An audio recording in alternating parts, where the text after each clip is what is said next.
Hi everybody, Donald here. Before we get started with today's episode, we wanted to let you guys know that our next live episode of General Geekery will be on May 28th, which is on a Friday, over on twitch.tv/RyuzakiMK7. We are going to be talking about the animated series Star Wars The Clone Wars, featuring our special guest Dark Pact Cosplay, aka Evan Braun. If you guys want to join us for that special episode, please tune in to twitch.tv/RyuzakiMK7, Friday, May 28th at 7:30 p.m. Without further ado, enjoy the episode. Oh, that's great. He's hilarious. I'm hilarious? Yeah. Like funny? Yeah, funny. Like what kind of funny? Like do I amuse you? Like am I haha funny, or am I like a clown? I don't know. No, just okay. So you're saying that I make you laugh in a certain kind of way? Like what? Is it just based on my appearance? Like do I actually just crack a joke that amuses you? How am I funny? All of the above. That's about as close as we're gonna get to this bit. Yeah. Hit the music!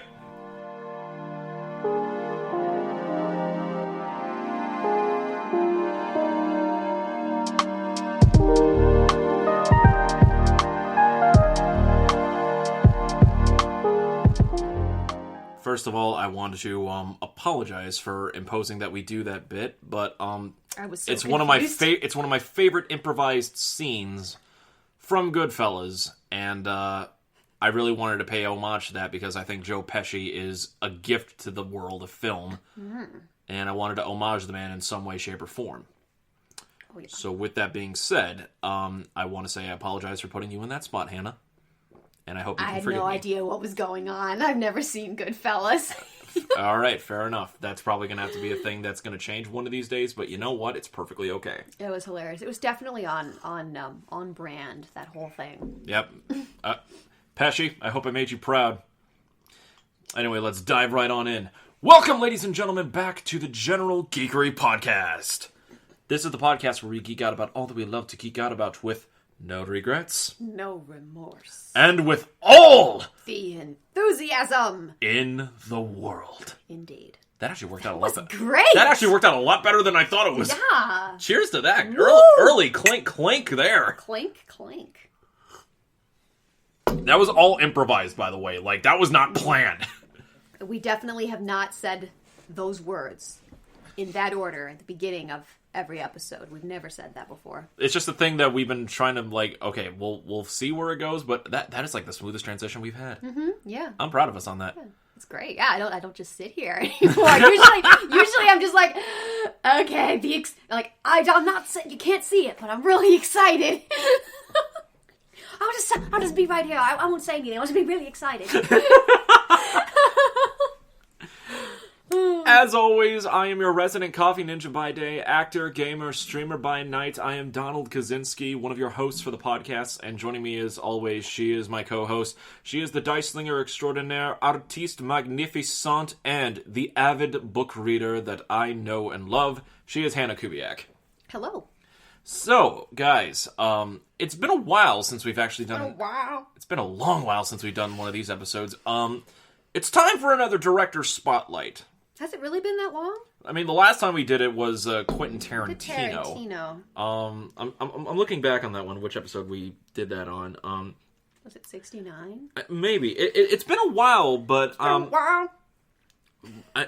can't remember if it was like directly before we started doing Anime April or what.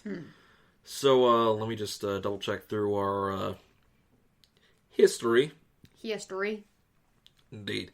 Ancient history. Episode 66. So close. So back in February was last time that we did a director spotlight. Mm-hmm. And I remember during that particular episode, I had mentioned another director that was infamous for violence and things of that nature. Everything okay? There's like candle wax on the edge of my cup. Ugh. I'll still drink it. How did that happen? I don't know. Sorry about that. No, it's okay. But there was another director that I mentioned that also indulged in some of the similar themes in Tarantino films, such as like violence and gang and crime. Walt Disney. What? No, on You screen. said engaged in movies had violence and crime and on screen, not behind the scenes. Wait.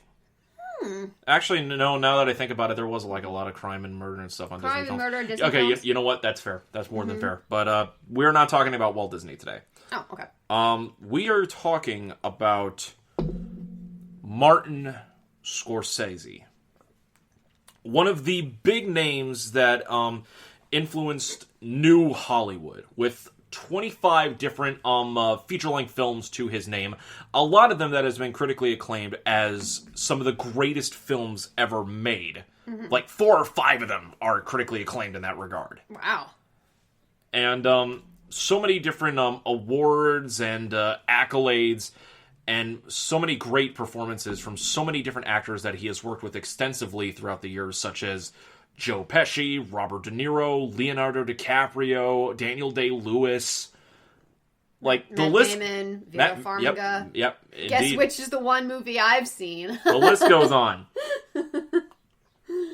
So, based on what you guys have heard, I am more than familiar with Scorsese's work. Like, I've seen almost all of his films. Yeah. Like, a lot of the ones that are usually highly talked about. Yeah. And on the other end of the spectrum, I forgot we were recording this episode today, so I didn't prepare. Well, to be fair, you do remember at least one of those films. And so 4% of Scorsese's stuff I've seen. Well, like 4.002 because I started Taxi Driver. You know what? That's a big one. That is actually a very big one. So, let's dive right... Or was it Baby Driver?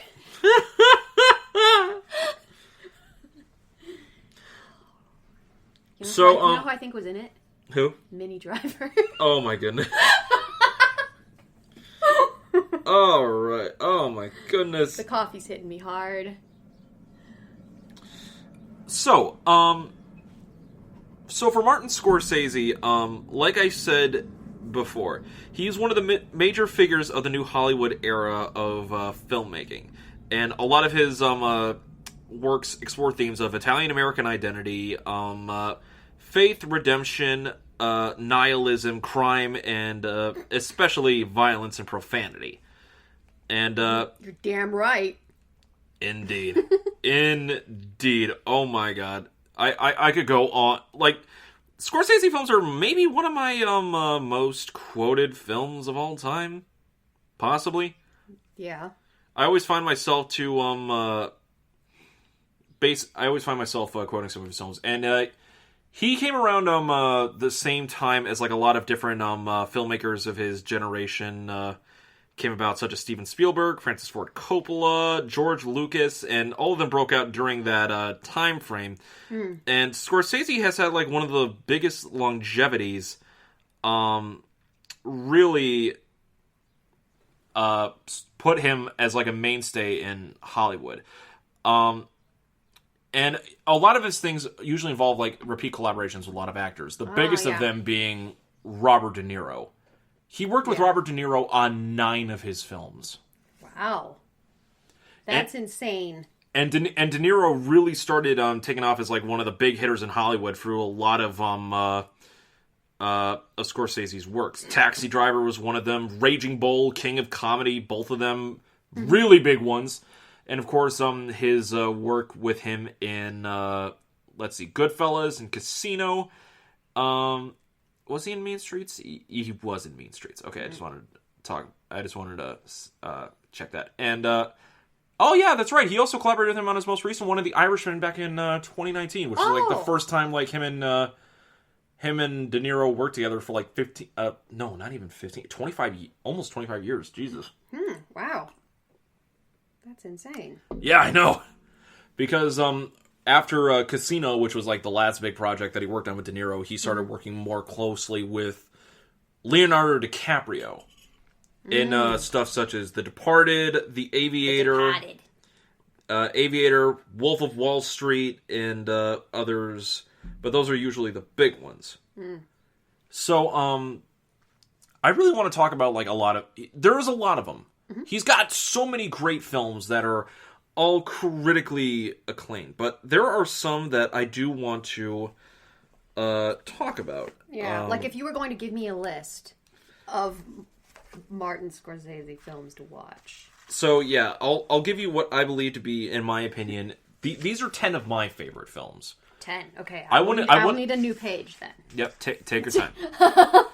I was like, this thing has 9 lines left. Okay. Yep.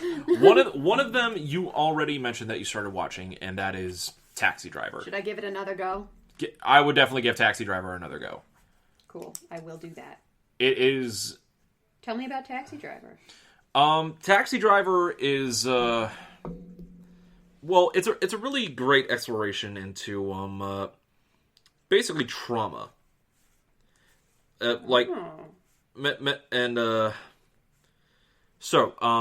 So George, strike that, reverse it. Robert De Niro's character, Travis Bickle, he becomes a taxi driver in New York City after returning from the Vietnam War. Oh goodness, the Vietnam War. And because of PTSD, like, he eventually becomes like a taxi driver vigilante. Yeah, he doesn't sleep or something, right? Yeah, he doesn't. He's like, well, I'm up all night, so I may as well be making money while I do that. Exactly. Yeah, I remember that beginning part. Yeah, it is a different. It's really a film that follows down like the mental decline of just basically like the dark side of like the average life, and also the trauma and stress that comes from like war veterans from such a time like Vietnam. Yeah, and put into this kind of world. Does it kind of have a Rambo vibe, just a little bit? Kind of, okay. Yeah, kind of. Like a modern film that made a lot of callbacks to something like this, surprisingly, was Joker with Joaquin Phoenix. Oh my gosh! The people that okay, so I got together with some friends and we were going to watch a movie, and I was like, let's think, what should we watch? I've heard Taxi Driver is good. Let's start watching that. We started watching it, and they weren't really feeling it. I was kind of like, I thought I'm. This is going slower than I imagined. So we were all just kind of like, let's watch something else. I don't know, what should we watch? And I was like, I haven't seen Joker yet. So we ended up watching that. Believe it or not, Joker honestly has homages to 2 of Scorsese's work. Yeah. That one and King of Comedy. Mm-hmm. Well, De Niro is in both of them. Yeah, De Niro. De Niro's in all 3 of them. Yeah. De Niro's in all 3 of them because he plays the show host in Joker. Yeah, Maury, is that his name? Which honestly is a huge like turnaround depending on like how his character in King of Comedy went. Oh gosh, yeah.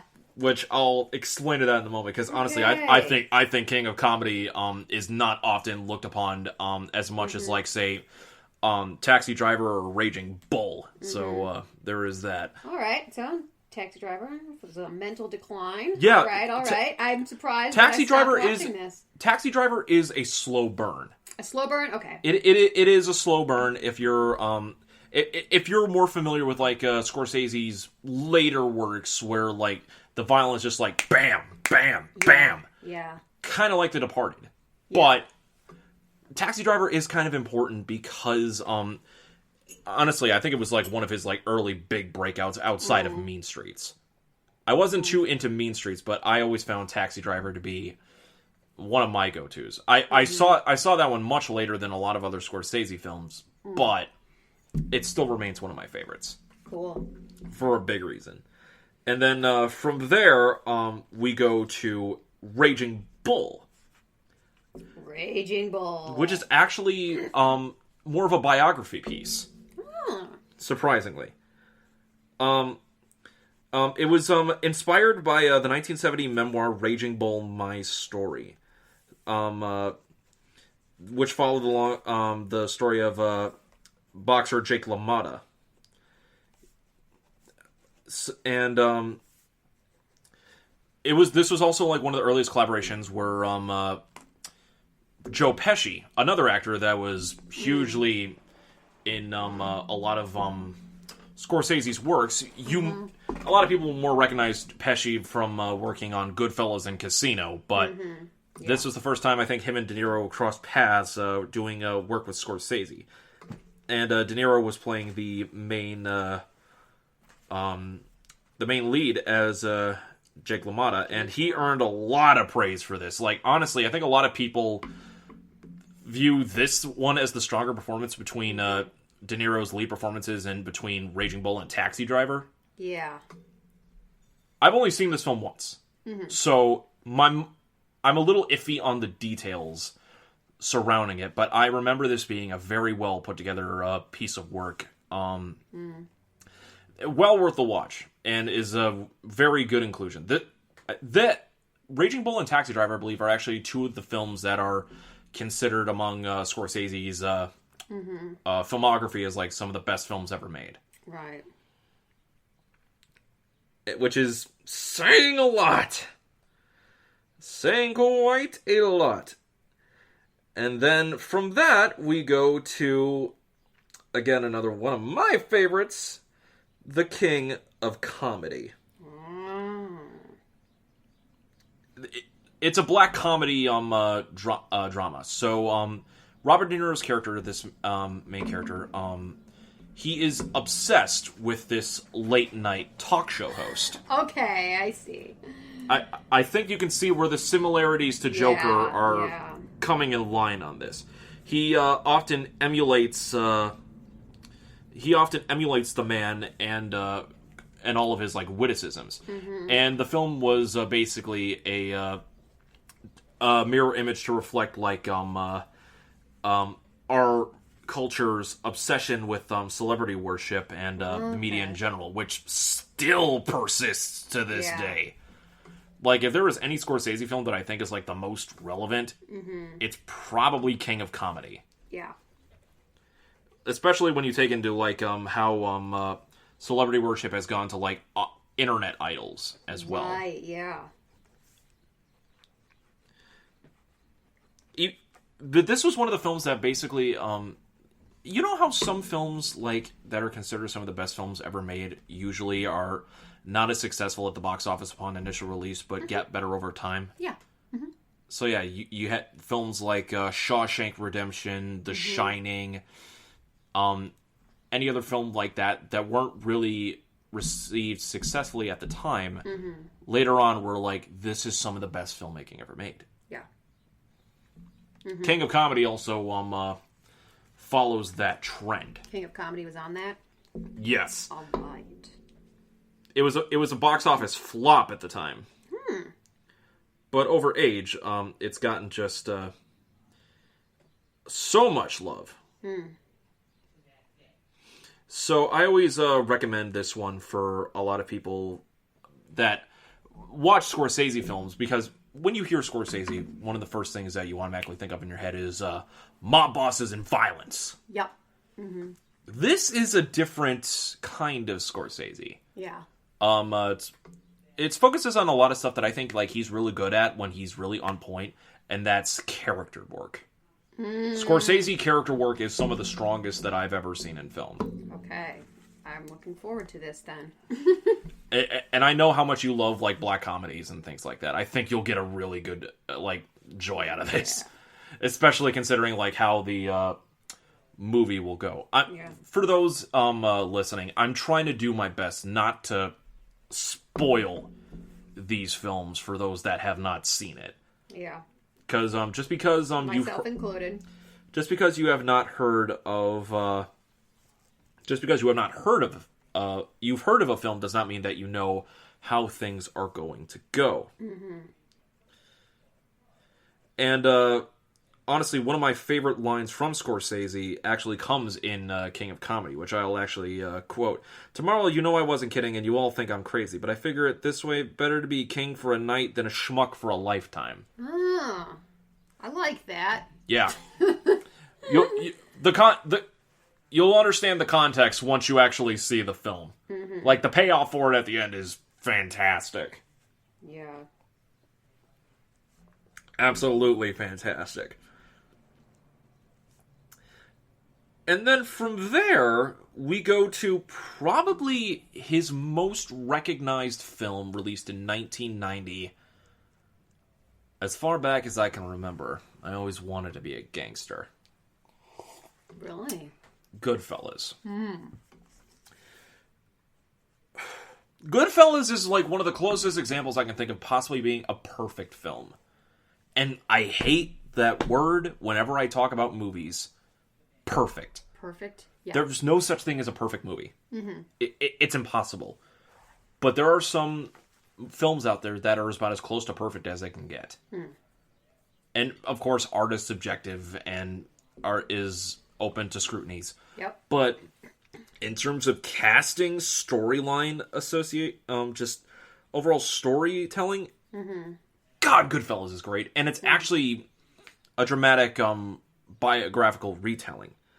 Focusing on the life of mob associate Henry Hill, who basically outed part of like I think it was a New York crime mafia in order to gain protection. Oh, okay. So this is kind of a dramatic retelling of those events. And this one has been cited by many as one of the greatest films ever made. And a large portion of that really comes down to the cast. Yeah. You got three main players. You've got Ray Liotta playing the role of Henry Hill, who is our protagonist throughout the story, and he's also the main narrator, like chronicling his life as he goes through his rise up the mafia ladder. And then you have Robert De Niro and Joe Pesci playing his two friends that he becomes very close with in the mafia, Jimmy Conway and Tommy DeVito. Joe Pesci steals this film.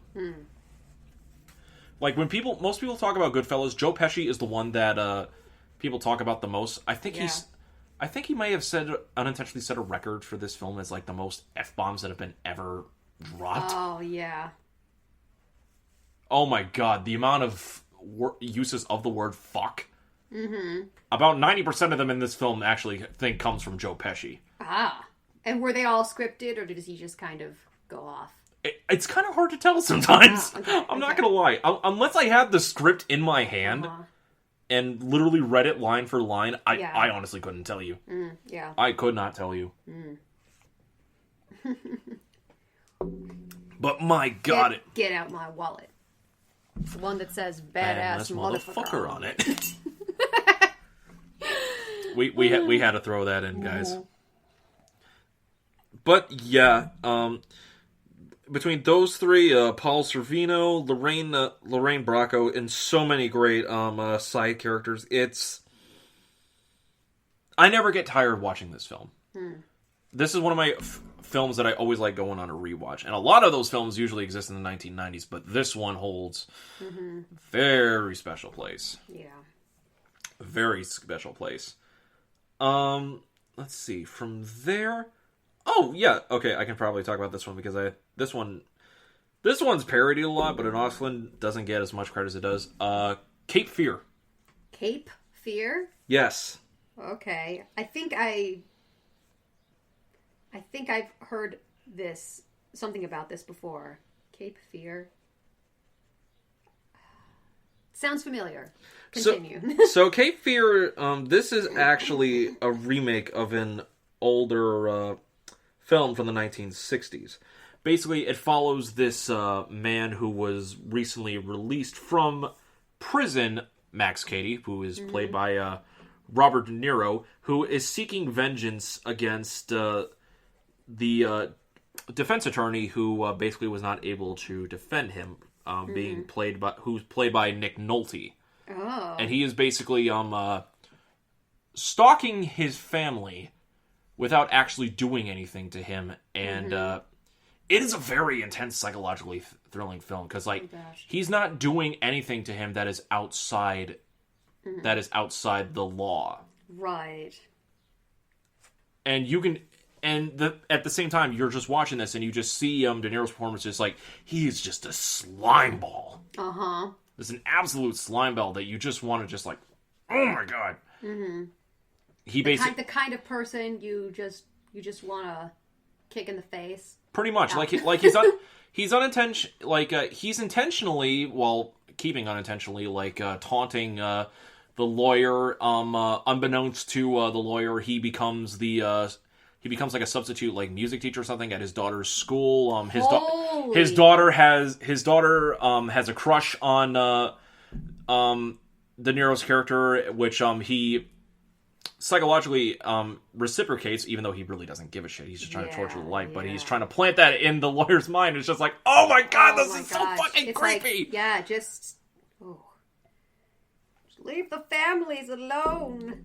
Like when an entire Simpsons episode is pretty much a parody ripoff of this film, but just replace Robert De Niro's character with Sideshow Bob. Mm-hmm. What else do I need to say? Oh man. From there we go to another one of my favorite ones, which is usually often overlooked because it's often paired so much with alongside Goodfellas. Mm-hmm. Casino. Okay. It's a book based on the nonfiction book from 1995, Casino, Love, and Honor in Las Vegas, which, if I'm not mistaken, usually talks about like the structuring of Las Vegas with the ties to the mafia. Oh, okay. Like the early days of Vegas, the early days. So this was actually, at the time, the last collaboration between Robert De Niro and Martin Scorsese before Irishman happened in 2019. And basically, De Niro is this bookie for the mafia that is hired to oversee the operations of a hotel in Las Vegas. And again, in comes Joe Pesci as basically his right-hand man, who is a real hothead. Like, he's a made man. And for those not familiar with mafia things, a made man is basically, you are the top shit. Mm-hmm. Like, you can basically just do whatever you want and just get away with it. I'm really dumbing it down for the purposes of trying to keep this to a somewhat explanation. But you're dumbing it down for me. Just say it. Well, not you, but also I'm just giving you shit. I know. I'm sorry. See, it's so easy to bully him. So easy. Don't encourage them. Don't encourage them. Why? Don't encourage them. But yeah, you also get some really good performances from Sharon Stone, James Woods. Sharon Stone? Yeah, Sharon Stone becomes... Congratulations. Well, there's a lot of really good ones. Like, one of my favorite scenes in all Scorsese happens to this film, and it's basically like an entire 2-minute one-on-one conversation between De Niro and Pesci, where they drive out into the middle of the desert. Just basically have a shouting contest. Like, literally within the time span of like a minute and a half to 2 minutes, 20 F-bombs are dropped.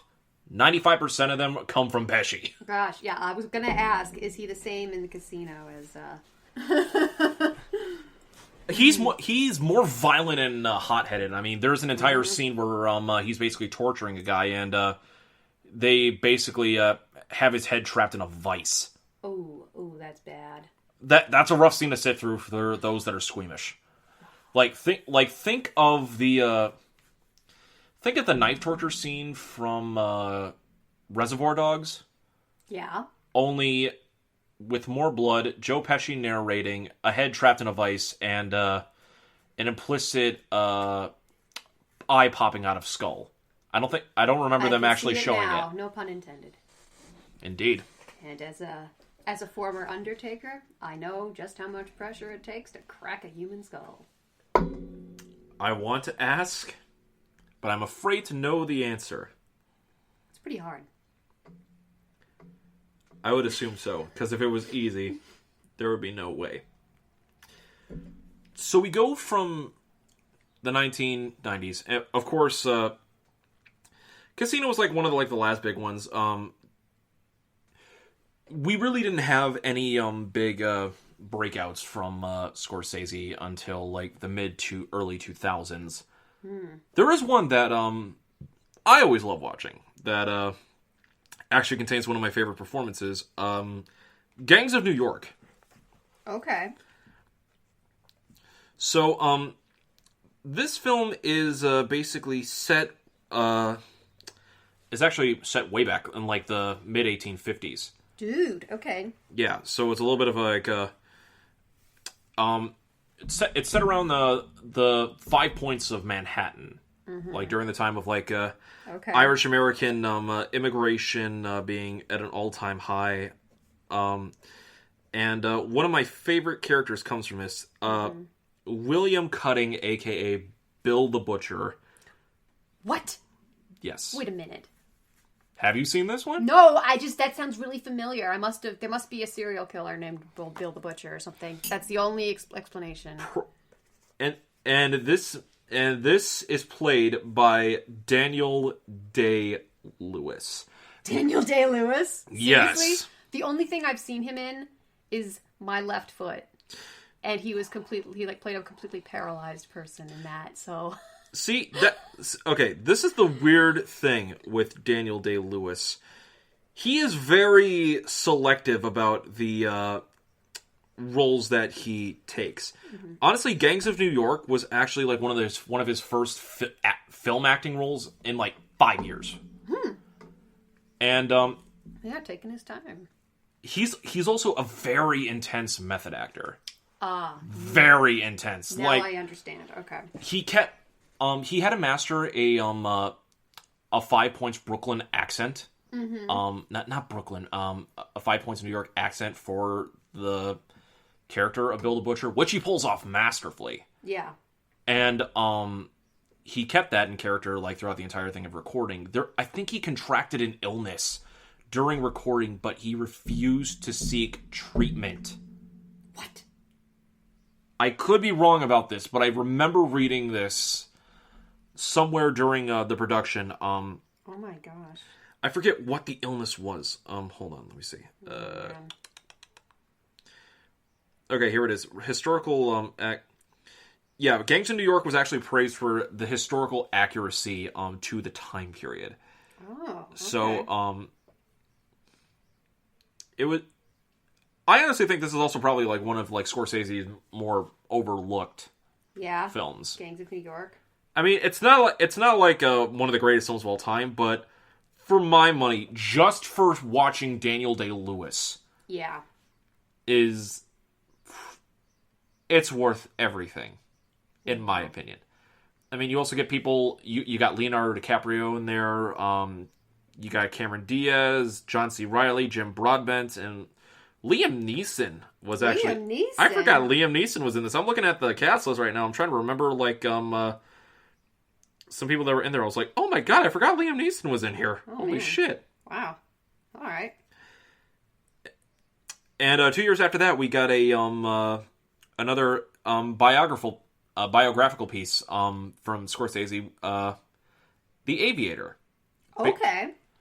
Basically chronicling the life of Howard Hughes, as played by Leonardo DiCaprio. And, oh man! Who's Howard Hughes? Howard Hughes was, hold on, I have him right here. I know he was instrumental in, like, early aviation. Let's see. First person to circumnavigate the globe or something? I believe so. Let's see. In much of the setting multiple world airspeed records and building the Hughes or H1 racer and he was basically he was a really early eccentric. He was a business magnate, investor, record-setting pilot, and engineer, and basically it was a biographical piece centered around Hughes's life. Yeah, and he also basically and also chronicling his relationship with Katharine Hepburn. Oh, wow. Played by Cate Blanchett. What?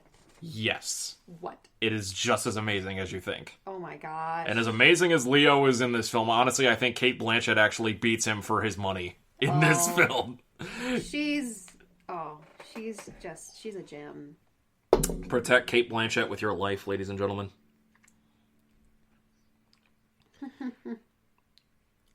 I'm trying to remember if she actually won if she won an Academy Award for this. Let me double check that. Yep, her portrayal of Katharine Hepburn in The Aviator won her the Academy Award for Best Supporting Actress. Oh my gosh. Well, that's amazing. Yeah. So, you also got people. You also have Alec Baldwin, Ian Holm. Ian Holm. Yeah, Jude Law. Yeah. Like, Scorsese's worked with a lot of high-profile. Oh my people. gosh. Yeah. And the best thing about him is, like, a lot of his films often they keep towards some of the same themes, like as I've described. Yeah. But they've been so varied. Yeah.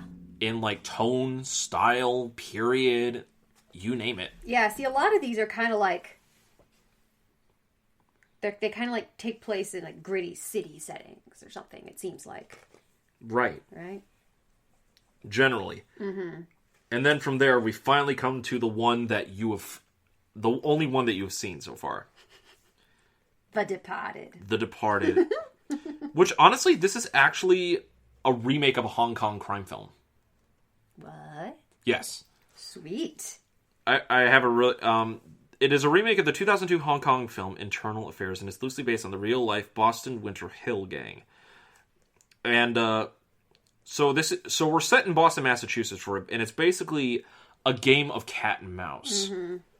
We have two different characters, which are from two different opposing sides, from the police and from the mafia, that are basically plants in each other's world. Yeah, Matt Damon is a mobster who's a plant in the police force, and then Leonardo DiCaprio is a policeman who's a plant in the mob, who becomes a plant in the mob, and they're both trying to find each other. Right? Yeah, they're both trying to find each other, and oh man, I love it. It is an intense cat and mouse game. Oh. This, for a lot, if I'm not mistaken, The Departed was like the film that said not DiCaprio's back, Scorsese's back. This is incredible. Mm-hmm. Like, this got so much critical acclaim. Mm-hmm. It won several different Oscars for Best Picture, Best Director, and it was actually Scorsese's first ever Oscar win for Best Director. Nice. Out of all the previous films, this was the one that won him Best Director. Okay. And again, Leo missed out on winning possible Best Actor. Yep. But we'll get there. Still. But yeah, oh my god. You want to talk about a stacked cast list? Mm-hmm. This might actually be one of the... Like we said, Matt Damon, Leonardo DiCaprio, both fantastic, both strong, heavy-hitting when they're called upon. You have Jack Nicholson, who, let's be honest, like, by this time in his life, Nicholson has gone off the deep end. Mm-hmm. Like, let's be honest, like, there was probably a point in his career where, like, he phoned it in. Like, Nicholson is scary. Yeah. At lots of points in this film. You're just kind of like, is he acting or is he actually... His portrayal of Frank Costello was like, oh my god, the scene where they've got DiCaprio in the dark room and they're just bashing on his hand with a hammer. Yeah. Oh, it's intense. Oh, yeah. And then Mark Wahlberg. Oh my god. Mark Wahlberg? Oh yeah. I forgot he was in this Yeah, stuff. him as the police captain. Like, oh my god. You want to... Alright. Mark Wahlberg defines a pricky asshole character. You mean him? Okay. Let's be honest. Oh man, great. Well, one, him and his family were born in like Boston, in like Massachusetts area, so like, whoa, that accent is native. Okay. So, like, already he like fits in like perfectly. Boston. From Boston. So he already like fits in perfectly. Okay, good, awesome, and just like this authority, just slimeball kind of like way that he comes off as a real prick. Mm-hmm. So I have to ask you, as this being the only Scorsese film you see, what are your reactions to Departed? I loved it. I really enjoy the sort of like, I love cat and mouse games. Fair. Like Die Hard is one of my favorite movies. Right. Of Die Hard. And just the sort of like the sneakiness aspect. Like Catch Me If You Can is another good one that's like that. Which also has DiCaprio in it. I like cat and mouse games, and I also really enjoy. I really enjoy these kinds of stories that are like just the gritty, rough and tumble, violent sort of stories where everything is just completely exploded by the end. Just I love a nice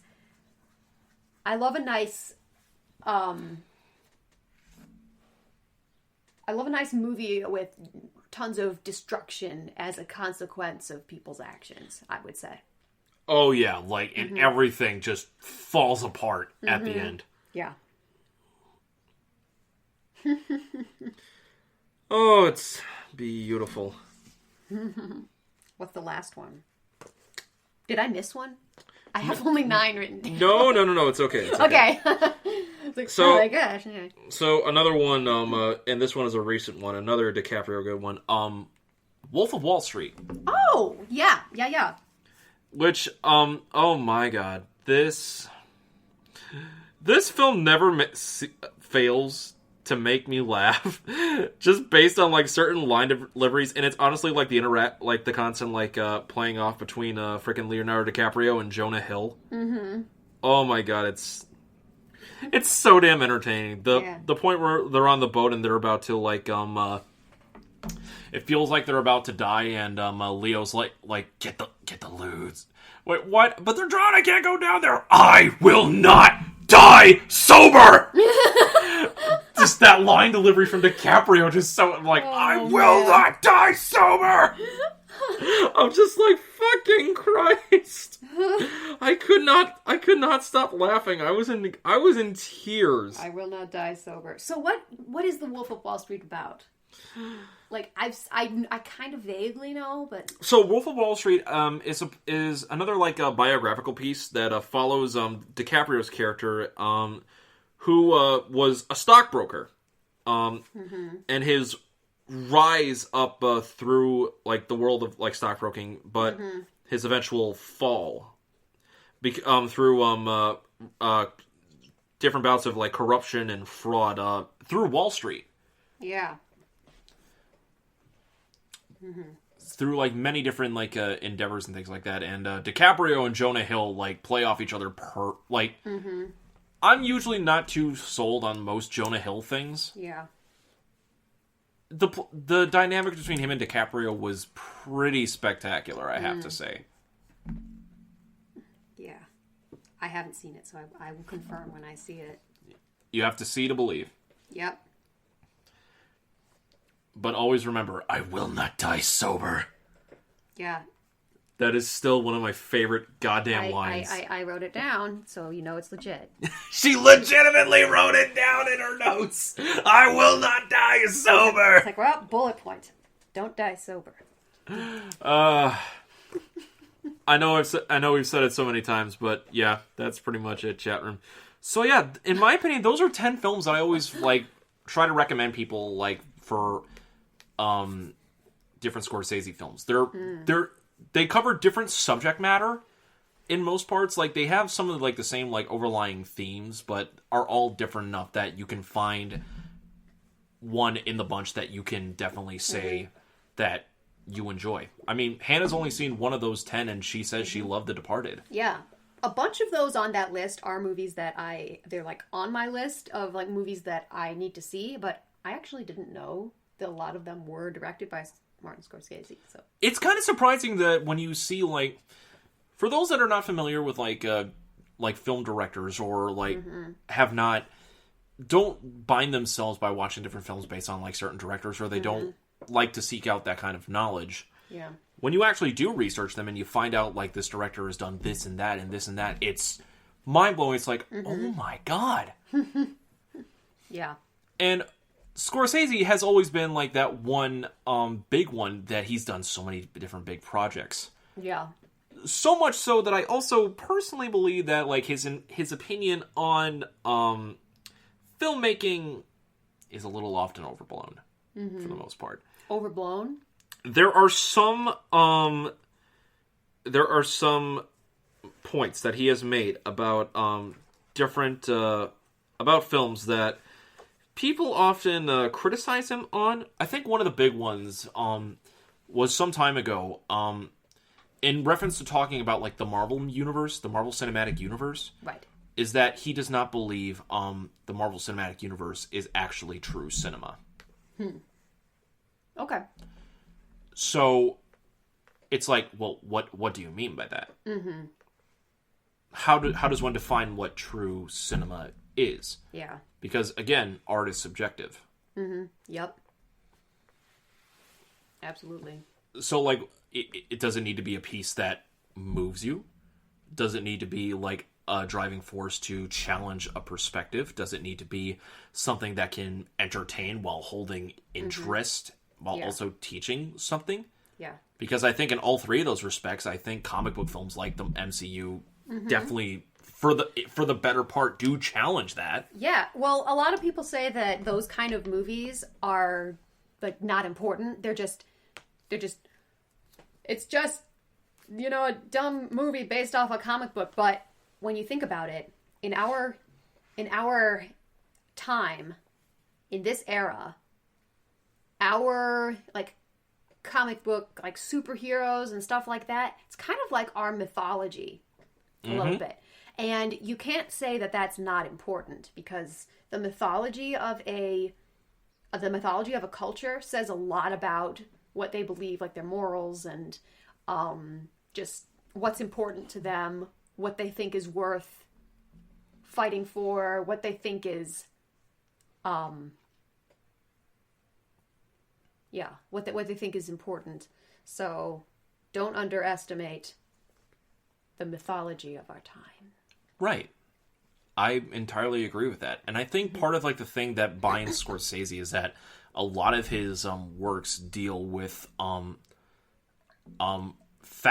real life stakes. Right.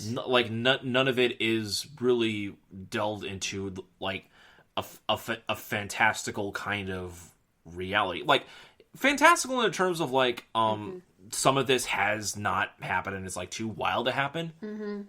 But then you get films such as Goodfellas and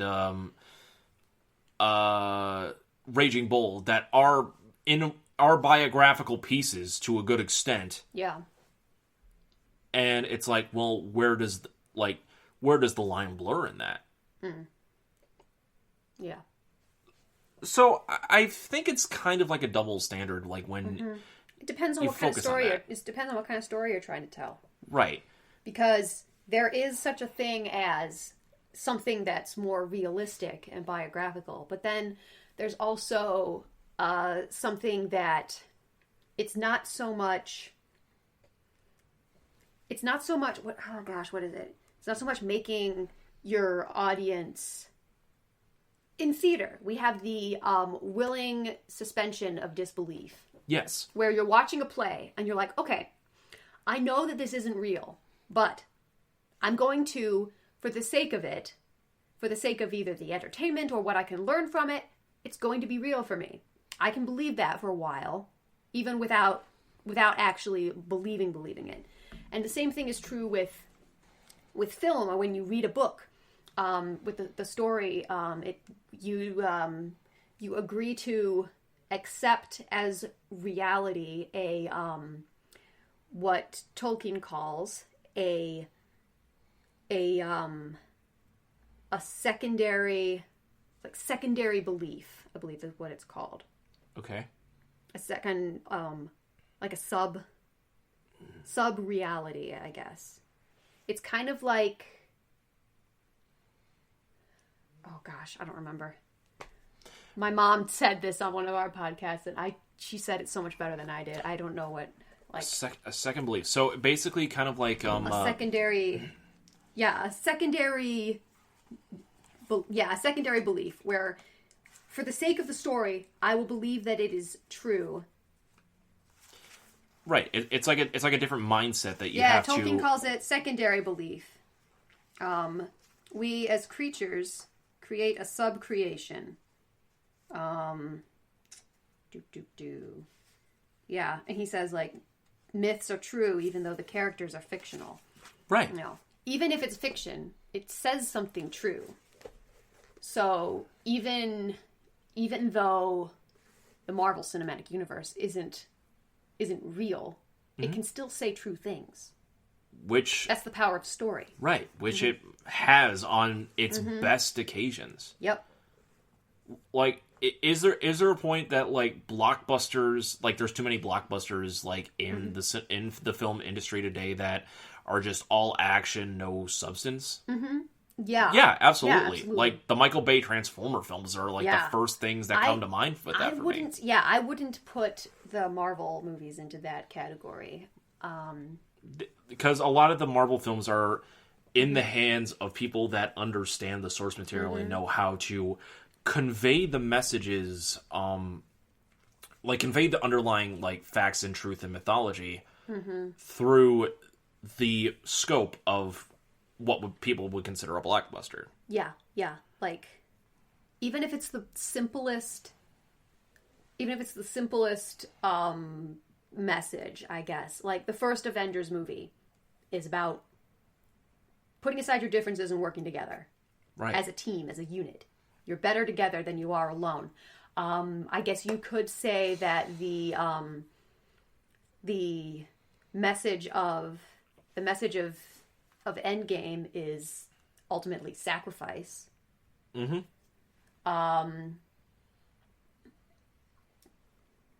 Yeah. And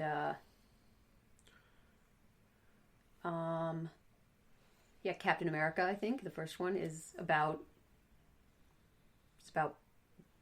bravery and doing what you can with what you have. Just kind of why Steve went to war in the first place. Right. Okay, so this was... Alright, so I found it. According to Martin Scorsese, he said, because Marvel movies aren't cinema... Let me explain. Cinema is an art form that brings you the unexpected. In superhero movies, nothing is at risk, according to him. Now, with that, I do have to respectfully disagree on that. Because, again, you have to take it in terms of, like, a fantastical setting. You need to have that suspension of disbelief. Yeah. It's the same reason why we would have suspension of disbelief in Scorsese's works, even though some of them are biographical pieces and are based in truth.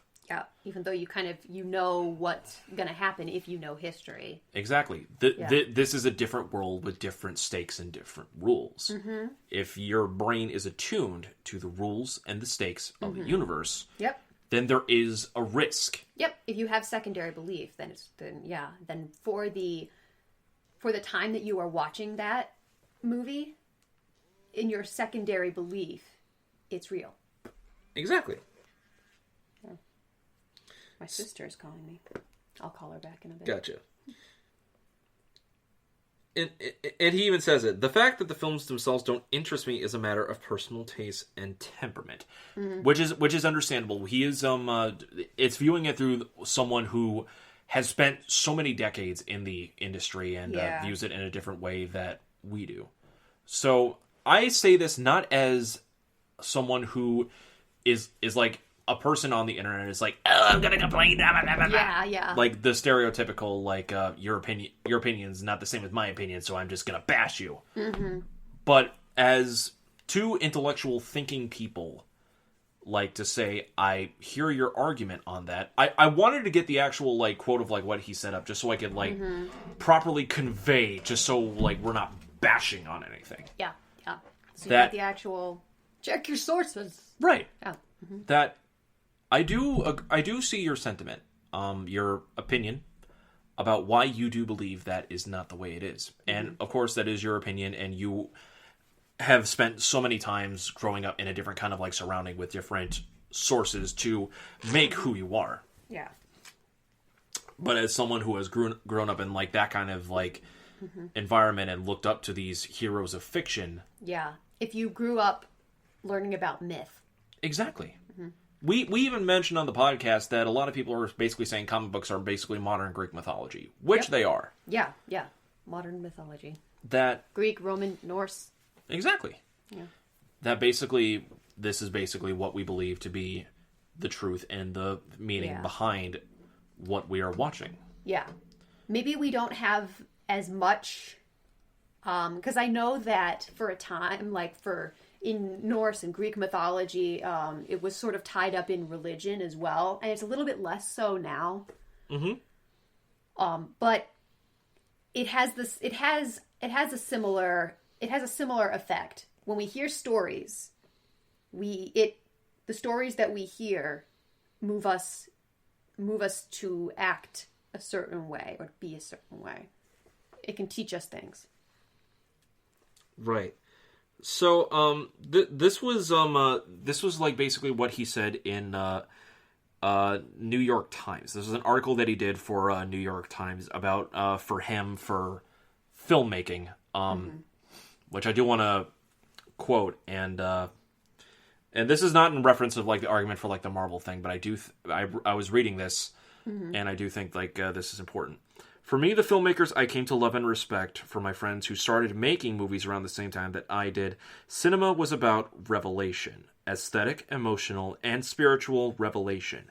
It was about characters, the complexity of people, and their contradictory and sometimes paradoxical natures.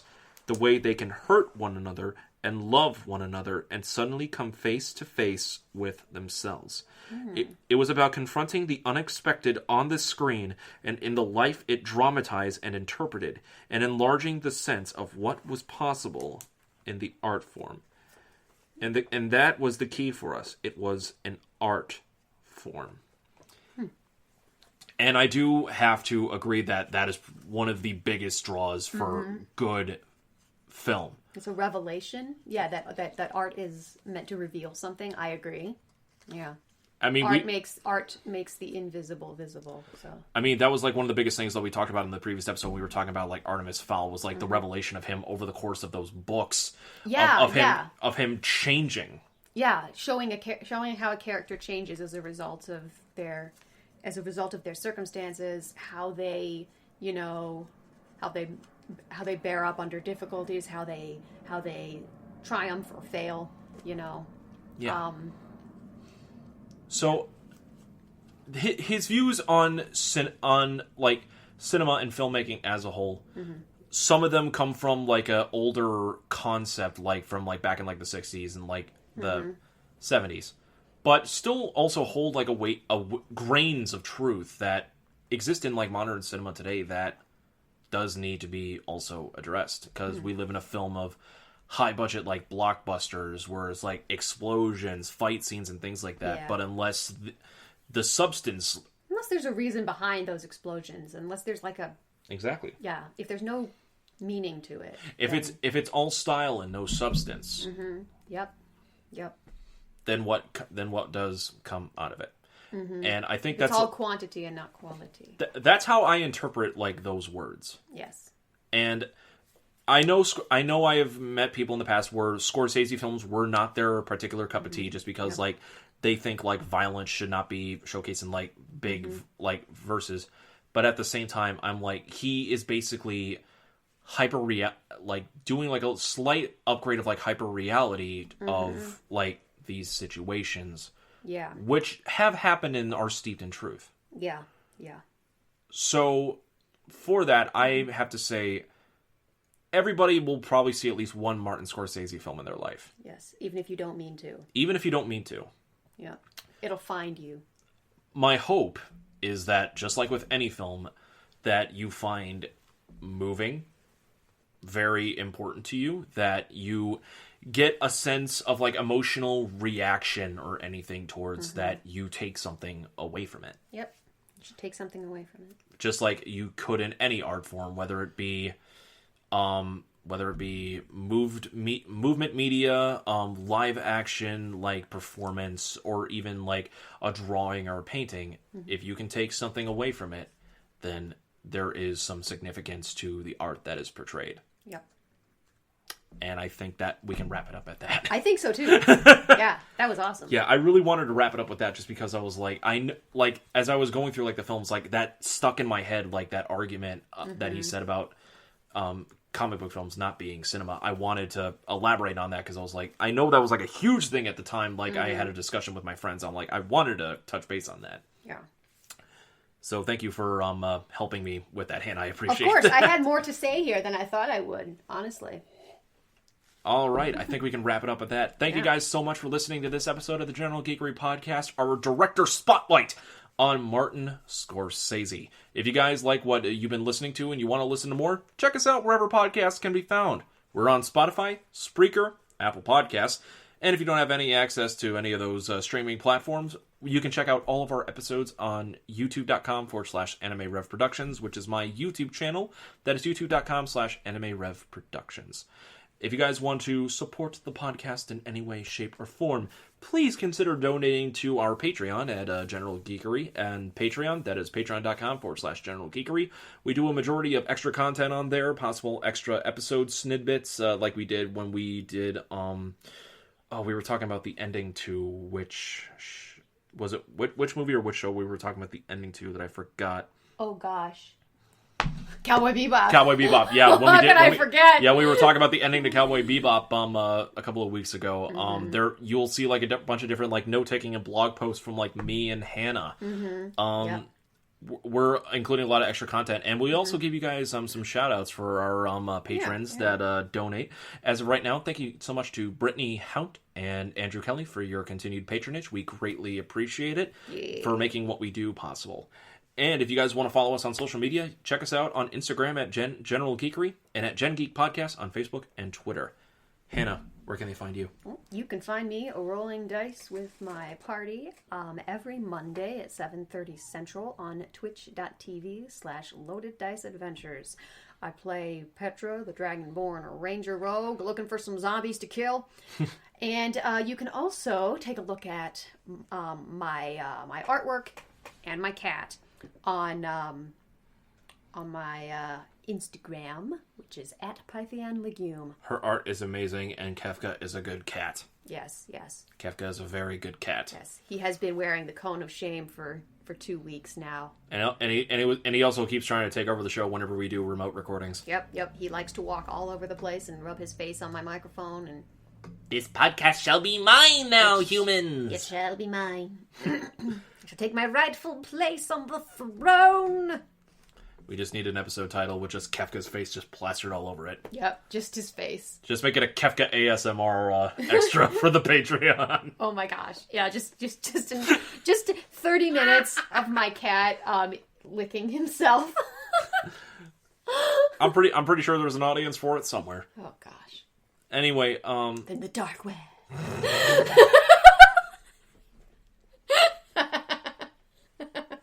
I'm shaking my head. Donald facepalm.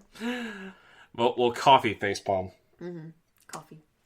Face coffee. Face coffee. Coffee. Face coffee. Yeah. Anyway, you guys can check me out on social media on Instagram and Twitter at RyuzakiMK7. That is RyuzakiMK7 at Twitter and Instagram.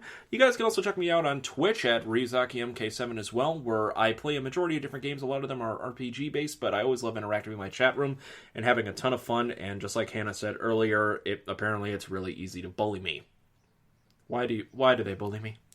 Why? I don't know, man. Anyway, that's twitch.tv/RyuzakiMK7. Come on by. It's always a lot of fun. I usually stream Mondays, Wednesdays, Fridays, Sundays. The schedule is probably going to be changing lately, but who knows? Schedule may vary, indeed. So, that's pretty much it. This has been episode 80 on the General Geekery podcast.